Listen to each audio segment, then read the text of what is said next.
नमस्कार दोस्तों, स्वागत है आपका एक बार फिर से आपके अपने YouTube चैनल कंपटीशन प्रिपरेशन पे। दोस्तों, इस वीडियो में हम बात करने वाले हैं उन बुक्स की जो मैंने पढ़ी और CGL 18 में मेरा ASO इन CSS के पोस्ट पे सिलेक्शन हुआ। मिनिस्ट्री ऑफ एक्सटर्नल अफेयर छोड़ के बाकी सारी पोस्ट लगभग मुझे मिल जाती है। इंडिया रैंक 429 बनी है और मैंने CSS क्यों लिया ये सब आप सबको बता चुका हूँ मेरी जर्नी वाली वीडियो में। और इस वीडियो पे जो लोग CGL या CHSL की आने वाली परीक्षाओं की तैयारी कर रहे हैं उनके लिए मोर देन एनफ कंटेंट है। और जो मैं बताऊंगा इन बुक्स को मैंने पढ़ा है और CGL 17, CGL 18 और CGL 19 में तीनों में मेरा फाइनल सिलेक्शन हुआ है। CGL 17 में फाइनल मेरिट से थोड़ा नंबर कम रह गया था, CGL 18 में फाइनल सिलेक्शन और CGL 19 में फिर उतना ही रैंक बनेगा या उससे अच्छी रैंक बनेगी जितना CGL 18 में बनी। हालांकि मैं CGL 19 का DB नहीं दूंगा क्योंकि CGL 18 में मेरी डिजायर्ड या ड्रीम पोस्ट जो बोलते हैं आप लोग वो मिल चुकी है, तो क्या फ़ायदा एक सीट वेस्ट करने का। और मैं उन सभी भाइयों से जो लोग CGL 18 में ड्रीम पोस्ट या 4600 की ऐसी पोस्ट पा चुके हैं जिससे उनकी ज़िंदगी कट सकती है आराम से, तो प्लीज़ आप थोड़ी सी अपनी अय्यासी के लिए किसी एक परिवार की ज़िंदगी न बर्बाद करें। अगर आप असंतुष्ट हैं उस पोस्ट के कार्य से तो प्लीज़ आप जा सकते हैं, लेकिन मेरी रिक्वेस्ट ये रहेगी कि अगर आपको 4600 की एक रिस्पेक्टेड पोस्ट मिल गई है थोड़ा नियर बाई लोकेशन में, जैसे कोई यूपी या बिहार का है, हरियाणा का है, उसे दिल्ली मिल गई, तो आप क्या फ़ायदा, हो सकता है आपको बिहार मिल भी जाए, आपका होम डिस्ट्रिक्ट नहीं मिलेगा, तो आप थोड़ा सा एडजस्ट करिएगा, कंप्रो करिएगा ताकि एक सीट बर्बाद ना जाए CGL 19 की। सबसे रिक्वेस्ट है जो लोग CGL 18 में पा चुके हैं, मतलब ड्रीम पोस्ट और लोग देखो हर चीज़ आपको आपके मतलब मनपसंद नहीं मिल पाएगी। हो सकता है आपको लोकेशन ना मिले, आपको हो सकता है मनपसंद पोस्ट ना मिले, लेकिन आपको थोड़ा सा तो कंप्रोमाइज़ करना पड़ेगा। जैसे 3 साल आप रिजल्ट का वेट कर सकते हैं, वैसे आपको इसका भी थोड़ा सा कंप्रोमाइज़ करके DB को स्किप कर दे ताकि CGL 19 में जो भाई 3 साल, आपको पता होगा CGL की प्रोसेस या SSC की प्रोसेस कितनी ज़्यादा पेचीदा है। 3 साल परीक्षा देते रहो, रिजल्ट नहीं आता। अभी CGL 19 वालों के Tier 3 के मार्क्स नहीं है, उनका Tier 2 का रिजल्ट तक नहीं आया, तो आप सोच सकते हैं कि कितना ज़्यादा पेचीदा होता है SSC में एक जॉब लेना, कोई से 2400 ग्रेड पे की। और मैं जो लोग DB जाना चाहते हैं उनसे मैं रिक्वेस्ट करूंगा कि आप लोग अगर DB में जा रहे हैं तो आप एक काम करें कि उन पोस्ट को तो कतई ना भरें जो आप पा चुके। जैसे 4600 आपके पास है, अब आप होम टाउन लेने के लिए 2400 भर देते हो, जाके आप बेकार कर देते हो एक सीट, क्योंकि फिर आप 24 आप पोस्ट पाने के बाद फिर ज्वाइन नहीं करते। तो प्लीज़ आप बहुत सोच विचार के तब CGL 19 के DB में जाएं, और अगर नहीं जाना मतलब नहीं जाते हैं तो मेरी तरफ से पहले से ही थैंक यू। अब बात कर लेते हैं जिन बुक्स को मैंने पढ़ा और मेरी ऑल इंडिया रैंक 429 बनी CGL 18 एग्जाम में। देखो मार्केट में 1000 या 2000 बुक है एक एक सब्जेक्ट की। अगर आप एक सेक्शन की बात करें मैथ्स की तो उसकी 1000 से 2000 बुक होंगी, मतलब पूरे भारत में बुक्स भरी पड़ी हैं। लेकिन कितनी कम बुक्स, कितने कम रिसोर्सेज फॉलो करके आप सिलेक्शन ले सकते हैं और आप एक रिस्पेक्टेड या रिस्पेक्टफुल जॉब पा सकते हैं, उसके बारे में आज हम बात करने वाले हैं। तो वीडियो को बहुत ज़्यादा लंबा ना करते हुए मैं थोड़ा सा समराइज करूंगा, उसके बाद ब्रीफ आपको पूरी चीज़ें बता दूंगा। देखिए आपको पता होगा CGL जो एग्ज़ाम होता है, SSC का CGL एग्ज़ाम, वो 700 मार्क्स का होता है, जिसमें 200 मार्क्स का PT यानी प्रीलिम टेस्ट, 400 मार्क्स का मेंस एग्जाम और 100 मार्क्स का आपका डिस्क्रिप्टिव होता है। उसके बाद CPT होता है, मतलब DST और CPT यानी कि SSC का Tier 4 होता है, जिसमें हम कहते हैं कि Tier 4 में अभी कल 16 को रिजल्ट आया, जिसमें मुझे MS वर्ड और MS पावर पॉइंट में 180 नंबर मिले हैं आउट ऑफ 200, और DST यानी टाइपिंग में मेरी 0 मिस्टेक्स है ना। तो वो बहुत ईजी होता है, वो तब बात करेंगे।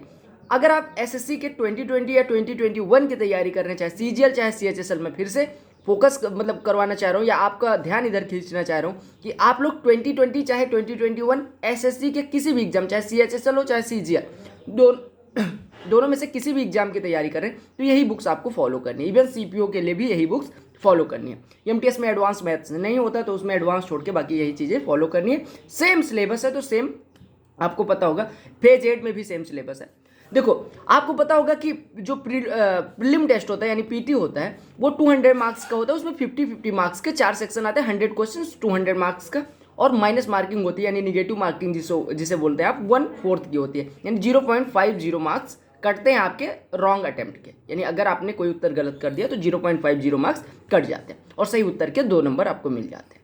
तो आपको ध्यान देना है कि 50 नंबर का मैथमेटिक्स होता है, 50 नंबर का आपका रीजनिंग होता है, 50 नंबर का आपका GS होता है, 50 नंबर की इंग्लिश या प्रीलिम में होता है। और आपको पता होगा पहले कट ऑफ जाती थी 100, 105 UR के लिए, और अभी 160 आ रही है लेकिन कुछ लोग इसको 160 सुन के कि 200 में 160 जा रही है, कैसे लाएंगे, मेरे मॉक्स में स्कोर 140 आ रहे हैं। आप डरिए नहीं, क्योंकि नॉर्मलाइज्ड स्कोर वो 160 होता है, रॉ नहीं होता। जब रॉ जाने की बात आएगी तो 126 130 के आसपास जाएगी। हाँ, आपको कोशिश करना है कि 160 नहीं, नॉर्मलाइज्ड आपको 180 प्लस रहे, तभी आपको अच्छी पोस्ट 4600 ग्रेड पे मिल पाएगी। और वैकेंसी डिक्रीज हो रही है तो आपको इन चीज़ों का विशेष ध्यान रखना पड़ेगा, है ना। अगर मेंस की बात करें तो 200 मार्क्स का मैथ्स, 200 मार्क्स की इंग्लिश होती है, और डिस्क्रिप्टिव आप हिंदी अंग्रेजी किसी भाषा में दे सकते हैं।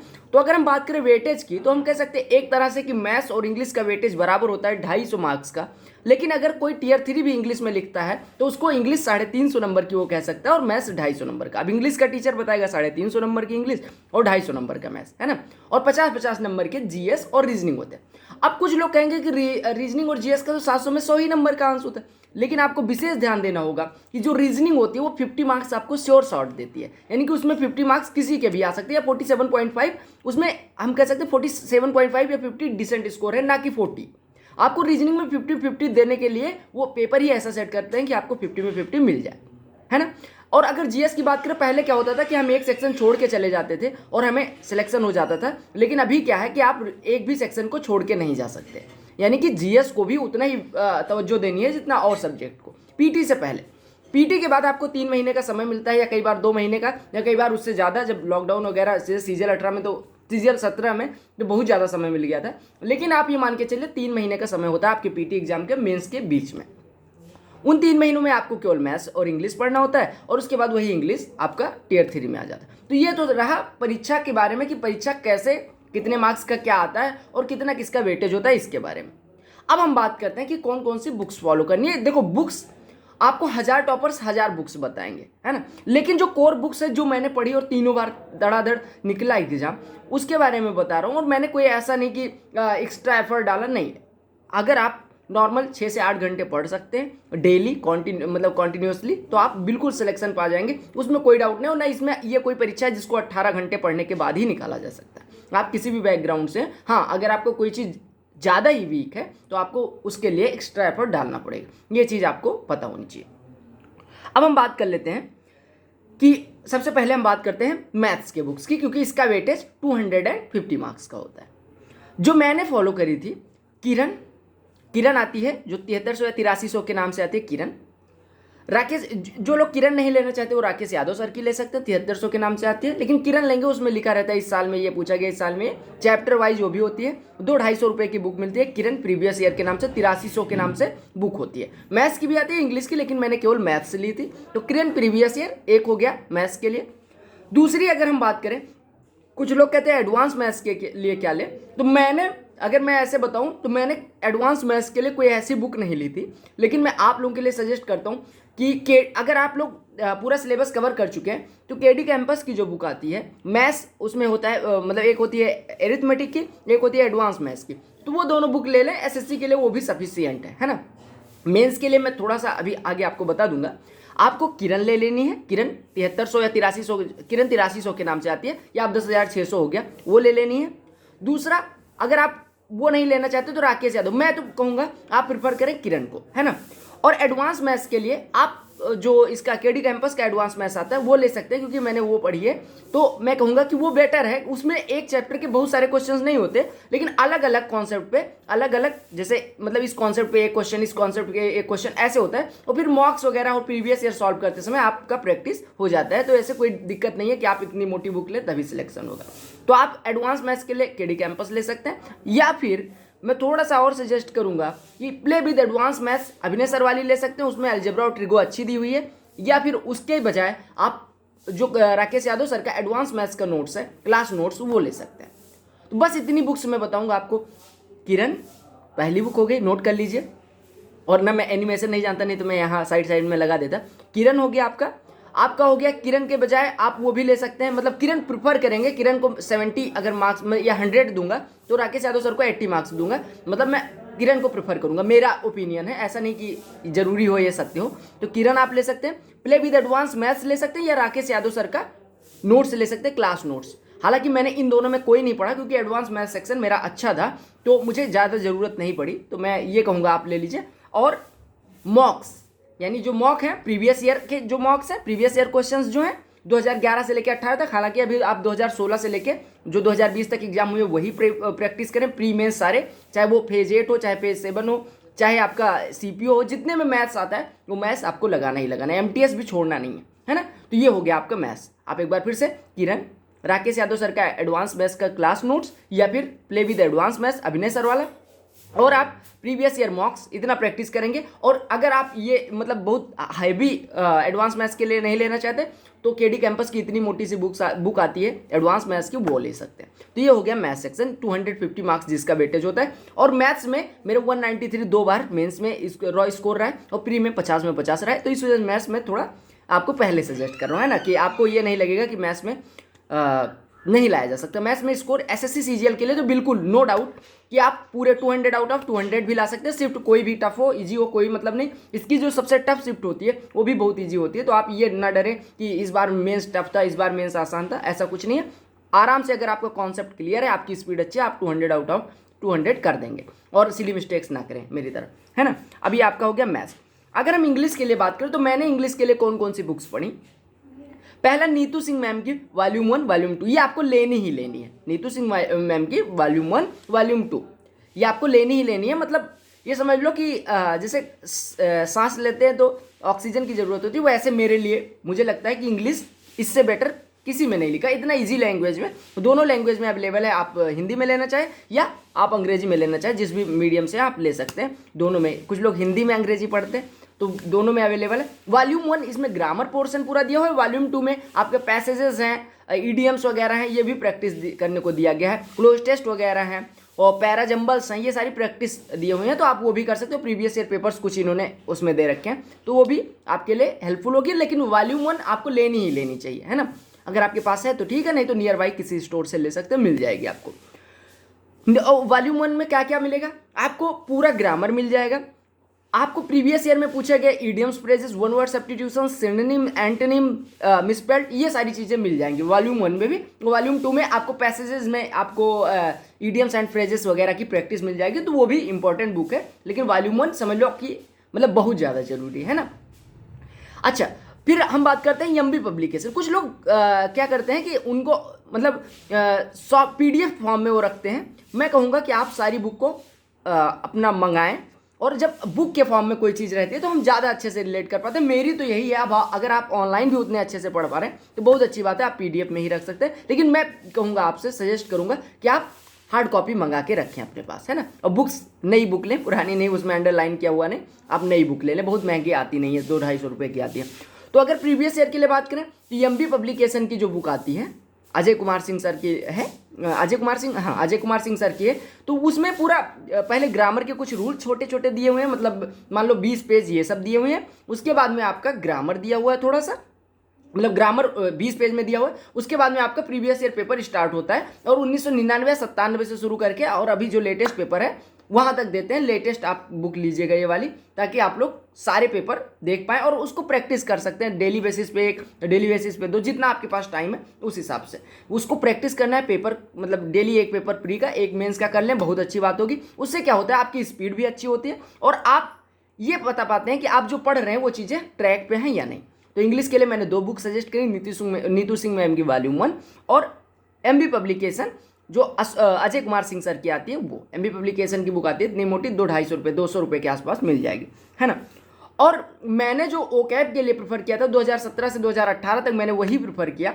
वो है ऑनलाइन मेंटर्स का, जो इन्होंने सिनोनिम एंटोनिम अलग अलग करके ऐसे 25-50 मतलब पेज पन्ने में, यानी 50-50 पेजेस का synonym antonym, one word substitution और आपका इडियम्स फ्रेजेस ये दे रखे हैं। तो मैंने 2017 में ही उसको PDF को निकलवा लिया था, मतलब PDF प्रिंट आउट निकलवा लिया था, उसी से पढ़ा था। हालांकि अभी ब्लैक बुक आ गई है तो आपको प्रिंट आउट निकलवाने की भी ज़रूरत नहीं है, आप ब्लैक बुक ले सकते हैं। ब्लैक बुक सेम चीज़ है जो ऑनलाइन मेंटर्स में दिया था, और इसमें लेटेस्ट एग्जाम ये लोग ऐड करते रहते हैं। तो लेटेस्ट एडिशन लीजिएगा, ताकि जो SSC में मतलब लेटेस्ट एग्जाम में पूछे गए ओकैब्स हैं, सिनोनिम एंटोनिम, ये सारी चीज़ें हैं और जो क्वेश्चन है वो सारी आपको दे दे। और ब्लैक बुक का एक फ़ायदा और है कि ये एरर्स को अलग, मतलब सारे सेक्शन को टॉपिक वाइज इंग्लिश के पेपर को डिवाइड करके बुक कंपाइल करी है इन्होंने। तो बहुत अच्छी बुक है, वो आप जरूर ले सकते हैं। ये वोकैब सेक्शन को आपके पूरे मजबूत कर देगी। हाँ, एक आध हो सकता है वोकैब ऐसा आ जाए जो आपसे ना हो, लेकिन 99.99% इसी बुक से आना है, क्योंकि प्रीवियस ईयर से ही एसएससी घूम घुमा के पूछती है ना। और ये हिंदू के एडिटोरियल से जो अच्छे अच्छे शब्द हैं वो भी देते हैं। तो वो बुक मतलब उसमें कुछ लिमिटेड चीज़ें पढ़नी है जो प्रीवियस ईयर पे बेस्ड है, बाकी चीज़ें जरूरी नहीं कि सारी बुक पढ़ी ही जाए। एक चीज़ को कई बार पढ़ने से बहुत ज़्यादा फायदा होता है। आप 1000 बुक को एक बार पढ़ें उससे कम ही फायदा होगा, यह हर टॉपर बोलता है। और इसको फॉलो भी करना चाहिए। बहुत सारे रिसोर्सेज रखेंगे, आप ऊब जाएंगे, ये वाली बुक नहीं खत्म हुई, ये वाली बुक नहीं खत्म हुई, तो आपको इन चीज़ों का विशेष ध्यान रखना है।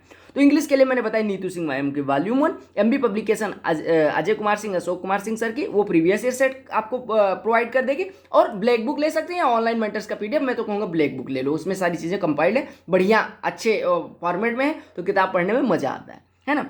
और मैंने लास्ट में 2018 के मेंस के टाइम पे मैंने मिरर ऑफ कॉमन एरर्स ले ली थी, वो अशोक सर की है, अशोक कुमार सिंह सर की है। तो वो भी अच्छी बुक है, उसमें भी प्रीवियस ईयर वो बैंक वगैरह के सबके पेपर कंपाइल करके रखते हैं, तो वो भी फायदेमंद है। हालांकि अगर आप एमबी ले रहे हैं तो ये लेने की कोई ज़रूरत नहीं है, इसमें ग्रामर थोड़ा अच्छे से दिया है, तो अगर आप एमबी ना लेना चाहें तो ये ले सकते हैं, ठीक है। तो इतनी बुक थी मेरे पास इंग्लिश की। मैंने किरण नहीं करी जो 10,600 लोग पढ़ते हैं, मैंने कभी नहीं करी। बहुत सारी चीज़ें नहीं करी, इनके नोट्स उनके नोट्स नहीं, मैंने इतना ही करा और ठीक ठाक स्कोर आ गया। तो ये है इंग्लिश, है ना। इंग्लिश में प्री में मेरे कुछ 37.5 थे और मेंस में कुछ 170 के आसपास थे उसमें, और इस बार 177.5 शायद थे। अगर हम रीजनिंग की बात करें, 177 थे या ऐसे कुछ, सीजल 19 में एग्जैक्ट स्कोर याद नहीं है, शायद 2 क्वेश्चन गलत या ऐसे कुछ था, तो ये था। अब रीजनिंग की अगर हम बात करें तो रीजनिंग के लिए मैंने कोई बुक नहीं ली, मैं कह सकता हूँ रीजनिंग के लिए स्पेशल बुक कोई नहीं ली कि ऐसी बुक ले आऊँ रीजनिंग के लिए। कुछ लोग वर्बल रीजनिंग या क्या क्या लेके आते हैं, मैंने कुछ नहीं लिया। रीजनिंग के लिए आपको क्या करना है, किसी एक टीचर को फॉलो करिए, यूट्यूब पे मिल जाएंगे, या आप जिनसे पढ़े होंगे, कभी तो कोचिंग किया होगा, अगर नहीं किया तो यूट्यूब पे फॉलो कर सकते हैं। अदरवाइज किसी एक टीचर को जिसको आपने फॉलो किया है उनका नोट्स रखिए, जिसमें सारे जैसे डाइस के, क्लॉक के, कैलेंडर के, ये सारे कॉन्सेप्ट्स हों। अगर आपको ये चीज़ें नहीं मिली हैं तो मैं दिल्ली जाते ही जो मेरा नोट्स है, इतना पतला सा नोट्स है, मतलब मुश्किल से 40 पेज का होगा, उसको मैं पीडीएफ फॉर्म में कन्वर्ट करके टेलीग्राम चैनल पे अपलोड कर दूंगा, तो वो देख लीजिएगा, वो मोर देन एनफ है। मधुकर कोटुए सर से मैंने रीजनिंग पढ़ी थी, 2016 दिसंबर तक पढ़ी थी, है ना। वही जो 3 महीने में पढ़ा था वही पढ़ा था। तो उसके बाद मैंने रीजनिंग के लिए कुछ नहीं। हाँ, प्रीवियस ईयर के जो मैंने बताया आपको कि प्रीवियस ईयर के लिए स्पार्क पब्लिकेशन, या आप जाएंगे कहीं कहेंगे कि भैया प्रीवियस ईयर प्री के सेट दे दो, तो वो एक बुक दे देंगे आपको। उसमें रीजनिंग के सेट ऐसे 25-25 क्वेश्चन, पहले 50 क्वेश्चन आते थे 2016 से पहले, तो वो सारी चीज़ें आपको काफ़ी क्वेश्चन मिल जाएंगे प्रैक्टिस करने को, कई सारे कॉन्सेप्ट सीखने को मिल जाएंगे। उसमें सोल्यूशन भी दिया रहता है, कुछ एक क्वेश्चन रहेंगे जिनका सोल्यूशन आपको समझ नहीं आएगा, वो सब आप प्रैक्टिस के साथ जान जाएंगे, है ना। और यूट्यूब पे उसका सोल्यूशन भी देख सकते हैं, या किसी पर्टिकुलर कॉन्सेप्ट को समझने में आपको प्रॉब्लम हो रही तो आप वो भी देख सकते हैं। ये रीजनिंग के लिए हो गया, है ना। और प्लस आप प्रीवियस ईयर पेपर्स के साथ साथ क्विजेज वगैरह प्रैक्टिस करते रहें, सेक्शनल क्विजेज अड्डा अड्डा पे जाके, तो वो आपके लिए काम कर जाएगी। तो ये हो गया रीजनिंग के लिए। रीजनिंग के लिए प्रीवियस ईयर पेपर्स और किसी एक सर जिनको आपने फॉलो किया उनका नोट्स, अदरवाइज मैं आपको नोट्स प्रोवाइड कर दूंगा। तो ये चीज़ हो गई। अगर हम बात करें 4th सेक्शन यानी जीएस, जो आपका किंग मेकर होता है, इसमें जितना अच्छा नंबर आप पा जाओगे उतना अच्छी पोस्ट आपको बाद में मिलती है। ये मुझे अब रियलाइज हुआ कि अगर मेरे जीएस में 30, 32 या 35 नंबर होते तो मुझे मतलब और अच्छी रैंक होती। तो आपको ये चीज़ मतलब बिल्कुल इग्नोर नहीं कर सकते आप। पहले क्या होता था कि हम इग्नोर कर देते थे एक सेक्शन को, क्योंकि कट ऑफ तब कम जाती थी और 510 नंबर पे इनकम टैक्स मिल जाता था। इस बार हालांकि इनकम टैक्स की कट ऑफ बहुत कम गई, मुझे आराम से मिल सकती थी। लेकिन बात यह है ना कि अभी आप कुछ लोगों की ड्रीम पोस्ट इनकम टैक्स होगी, तो आपको ये ध्यान रखना है कि कोई सेक्शन आपका छूटे ना, अच्छे से करके जाओ। तो जीएस के लिए अगर 30+ आपका स्कोर आ रहा है तो डिसेंट स्कोर होगा। मैं ये नहीं कहूँगा कि आप 45 ही लाएं, 45 सबके नहीं आते, लेकिन 30+ अगर आपका आ रहा है तो आपका डिसेंट स्कोर होगा। उसके लिए मेरा एक बार 30.5 था, तो मैंने जो पढ़ा वो बुक मैं सजेस्ट कर दे रहा हूँ। और मुझे लगता है कि मेरा स्कोर मेरी गलती से नहीं आया, मैंने जो रिसोर्सेज फॉलो किए थे वो एकदम सही था। लूसेंट की जो बुक आती है 120 रुपये की मिलती है लूसेंट की, जिसमें सारे सब्जेक्ट होते हैं। लूसेंट सामान्य अध्ययन के नाम से आती है हिंदी में, और लूसेंट जनरल नॉलेज के नाम से आती है इंग्लिश में। इतनी मोटी से पीली सी बुक होती है, वो आप कर सकते हैं, मतलब वो करना ही करना है। और साथ में करंट अफेयर्स के लिए मैंने राहुल सर को 17 में भी देखा, 18 में भी देखा, 19 के प्री में भी देखा।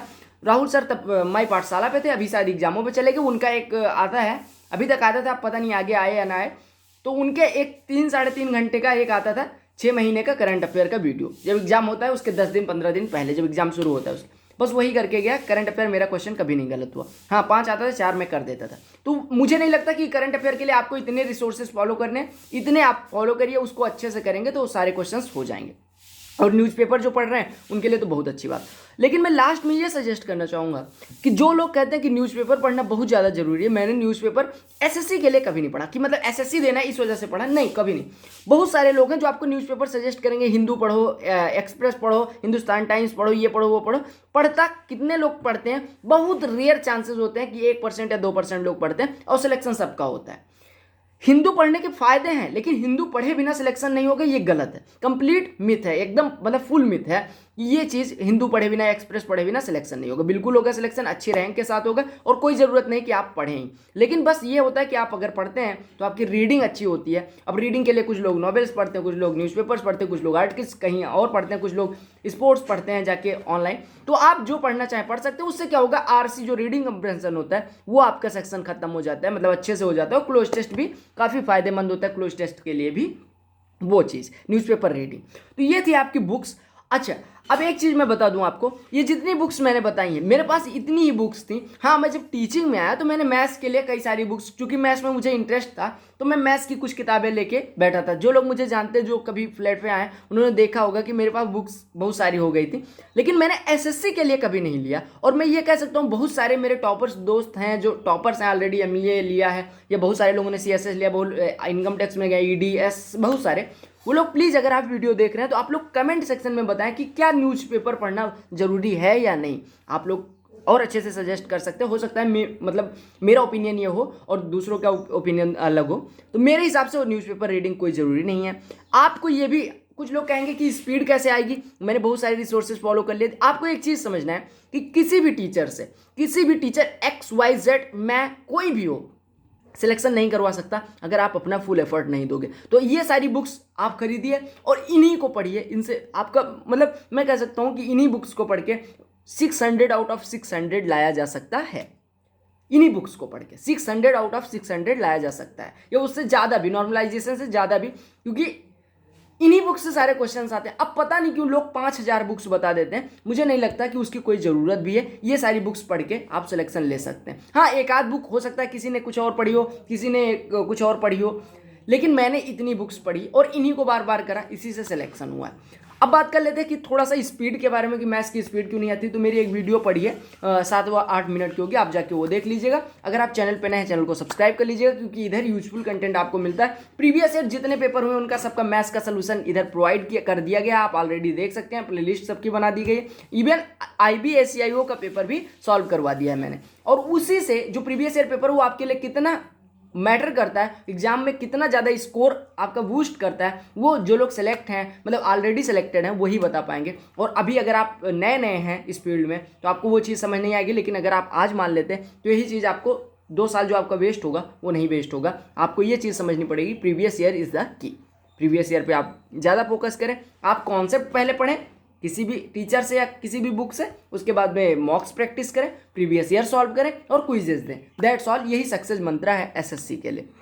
आई होप मैंने आपके सारे डाउट्स क्लियर कर दिए होंगे। अगर आपका सारा डाउट क्लियर हो गया तो वीडियो को एक लाइक करिएगा, और टेलीग्राम चैनल से जो लोग नहीं जुड़े हैं जुड़ सकते हैं। अगर आपका अभी भी कोई डाउट है तो आप डिस्क्रिप्शन में दी गई है लिंक हमारे इंस्टाग्राम ID के, उधर आप मैसेज कर सकते हैं। मैं जब भी ऑनलाइन आऊँगा आपका रिप्लाई करने की कोशिश करूँगा। Bye bye, take care, love you all. और जितनी भी इन्फॉर्मेशन होगी मेरे मतलब एंड पे, मैं 100% कोशिश करूँगा कि आपको रियल इन्फो मतलब पहुँचा पाऊँ। और बेस्ट विशेस आपके एग्जाम के लिए। आप अगर इतनी बुक्स पे अच्छे से मेहनत करोगे सिलेक्शन जरूर होगा। Bye bye, love you all.